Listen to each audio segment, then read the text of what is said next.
I don't want to hate on them, but I hate it.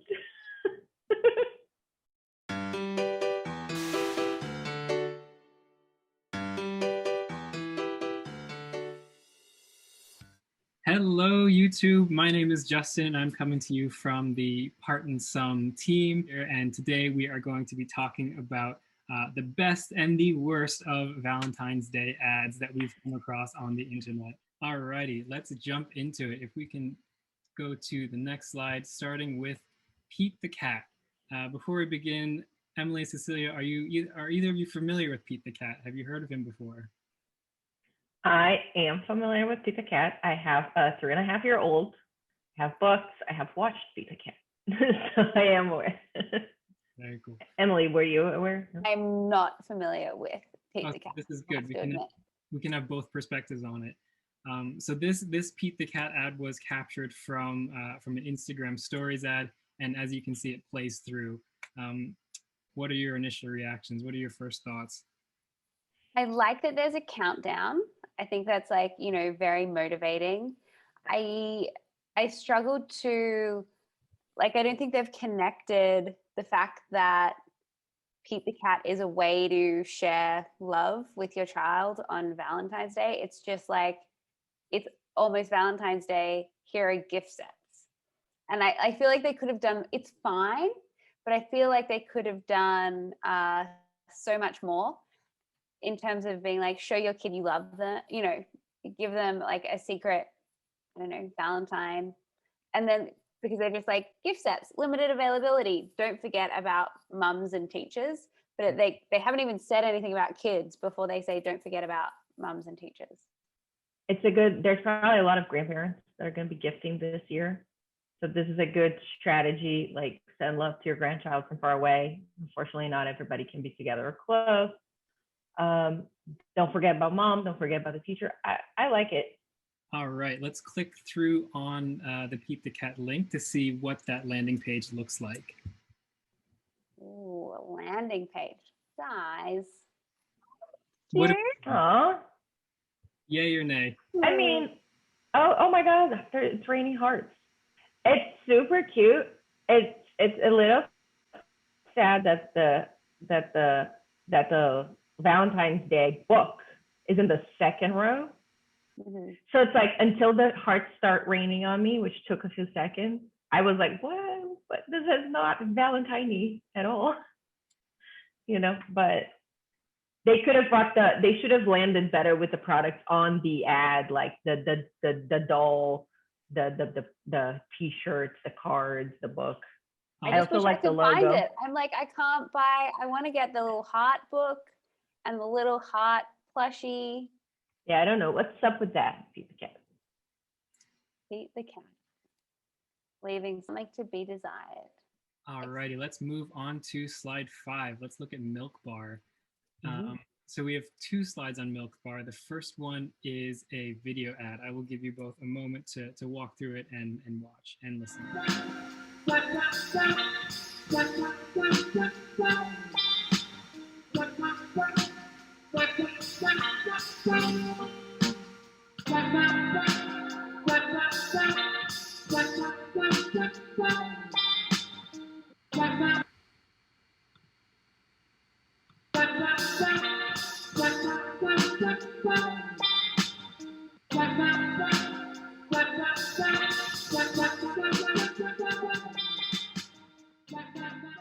I'm a chocoholic.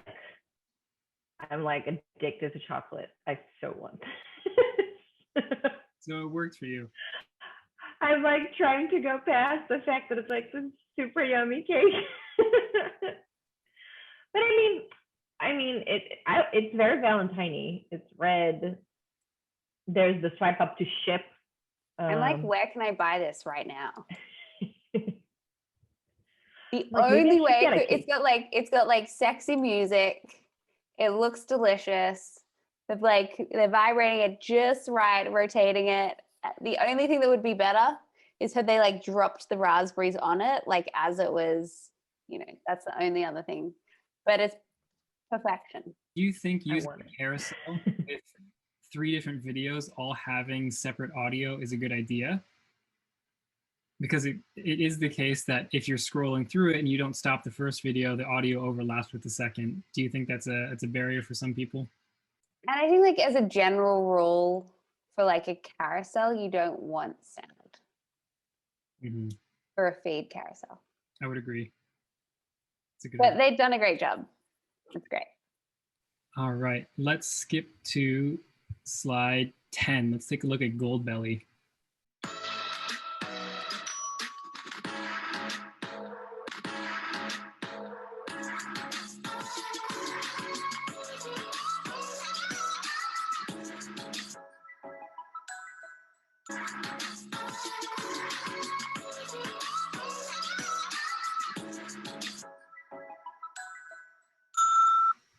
I have Interesting opinions. interesting that their strategy is very location identity based. That's inherent in their business strategy. I like that it comes through in the creative. It like the with love from Grand Rapids, Michigan, like it does like would buy basically is my assessment of that. I would buy it too, and I kind of want to look at it now. I'm gonna check it out after, but I would invert the order of the video. They spent too much time showing me the box in the beginning, and I wanted to see the product. So they could have started with what types of products they're showing me from where, and then ended with the box. Also, it's kind of a promise that they can't keep because I did order something from Goldbelly and it did get shipped without dry ice. So even the fact that they show me that it comes with dry ice in the beginning doesn't mean I believe them.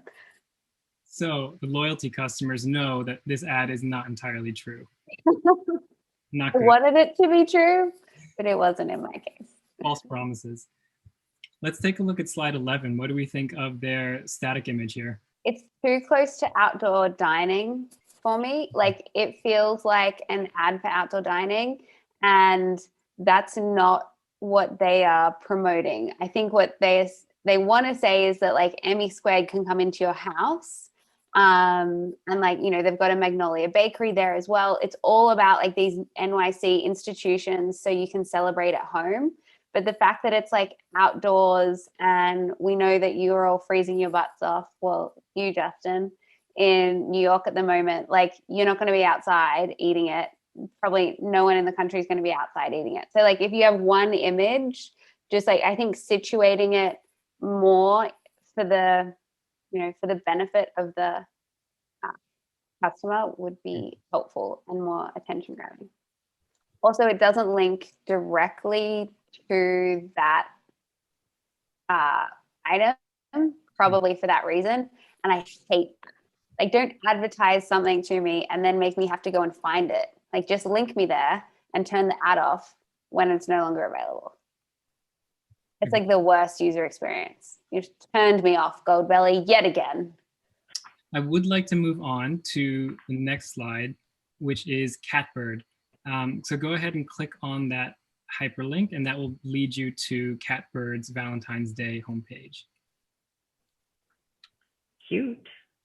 I feel like I would have to know what Catbird is. Mm-hmm.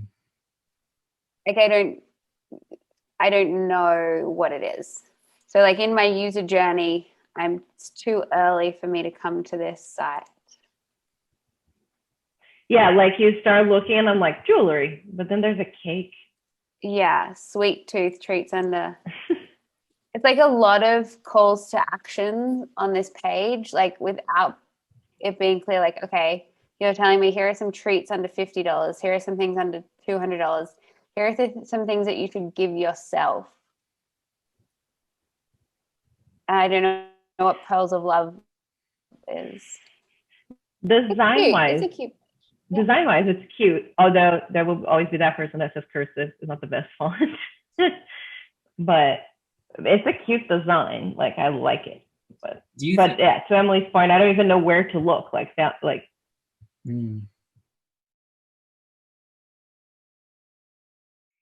So what we're gonna do is we're gonna walk through each of these videos, and then we'll have time to discuss. Here we go. I received the most wonderful surprise from my boys for Valentine's Day. This baby blue bouquet. These are real roses that have been preserved to last for over a year. They look and they smell amazing. Remember your mom this Valentine's Day. All right, ad number 2. My boyfriend finally got me an arrangement from LaFleur. These roses smell amazing, are completely real, and last for 3 years with no maintenance. Boys, get these for your girl. Valentine's is coming up. That means it's game time. But I got good news for you. If you know your girl's favorite color, then you can get her the perfect Valentine's Day present. My girl likes teal, so I got her these teal roses from LaFleur Bouquets. They're real roses, and they last for 3 years. They got 30 different color options. So if your girl likes yellow, you could get her yellow. Your girl likes pink, you get her pink. Whatever it is, if you know your girl's favorite color, you can get her the perfect Valentine's Day present. Check it out. I don't want to hate on them, but I hate it. My face when I was watching reveals so much. Of the 3, which one, if you were being very nice, which one was the most effective? I think the mum one was not effective because it sounded too scripted. I actually think the other 2 would work. You think so? Like, I would really, yeah. I hated all of them. The third one's for TikTok. All of them are probably for TikTok. The third one especially, I was almost having an epileptic attack. And like the second one was the worst. It was the most scripted one. That the mom was more natural than my girl. And as a customer, like now, and I'm fully taking my marketer hat off. How can roses last for 3? It's freaky. That is they why have to say it's real a million times, and it's like no. Yeah, I need more on the science as personally as a consumer. Freaked out. I think it would be so much more cute just as a GIF with the box, and like the box stays the same and the color just switches out. These boxes of roses are like a thing. It's just a thing. What do you it's mean? The world we live in. They're everywhere. Slide 16, jumping into Kraft macaroni and cheese. Who do you think this ad is for? Who are they? Me. It's for me. Do we like it? Oh, that's cute. I love it. Kind of freaky, but cute.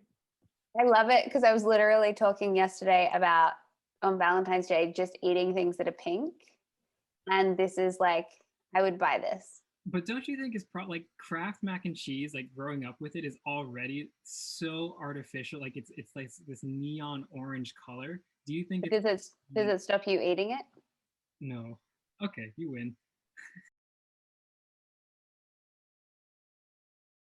So slide 17, let's take a look at Lowe's. Before reading any of the copy, this is a press release that was done on an activation that Lowe's is doing on Valentine's Day, promoting a night of Lomance. So this is a splash paint night for 10 markets around the country, and a digital experience for all other people that weren't able to join in on the activation. What do we think? Love it. Does Lowe's have a place in Valentine's Day? Well, Lowe's has a place in people's lives. So you think about people at all different life stages, you know, in their home. They're like, I particularly like tying it to paint because I don't personally have this experience, but I'm sure it's like everyone has a memory of a late night spent painting with their significant other before like the, you know, at a new house or before the arrival of a baby.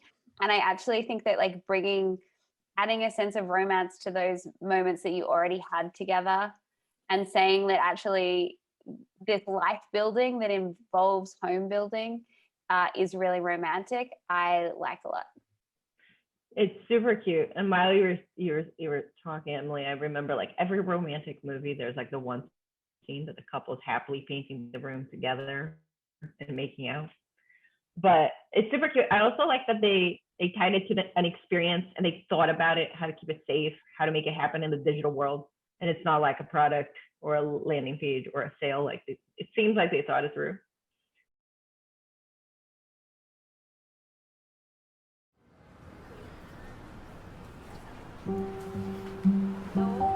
Love, can you hear me? What do I want to like cry on YouTube. Okay, I skipped through the whole thing. They did not need 4 minutes to tell me that story. Seriously, for me to be 4 minutes, it needs to be a really good and engaging story. It was kind of slow. Well, I love it. And I think there's a reason it's been viewed almost 7 million times and that I'm crying. Really? Wow. Yeah. Okay. Was it worth the build-up? Because it was like I didn't even get all the way through because Cecilia's been heckling it. So, but I think it was. And like they, very impactfully tied a use case of their product to this moment that like so many are living through. And I love, like, it doesn't seem trite. Like the way they did it and it was directed actually has emotional resonance. Like you could have taken this idea and done a terrible job, but I think they took this idea and did a really good job.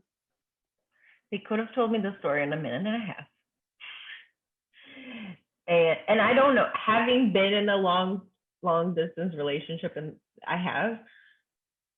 they didn't need to trash a long distance relationship in the beginning to tell the story of that couple that went apart. I think it was funny because it was like a long distance relationship is now a locked down relationship. Agreed.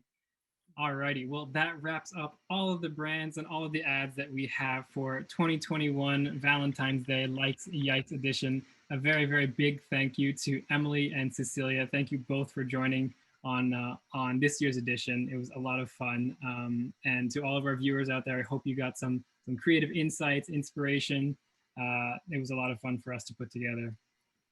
Was this sponsored? Please tell me Milk sponsored this and I'm getting a cake now. We'll work. Milk. What? No, but you can go to Mercat. You can go to Mercat Bistro though. We've made you a reservation. All right, everyone. Thank you for tuning in and check us out on partnandsome.com. We'll see you later.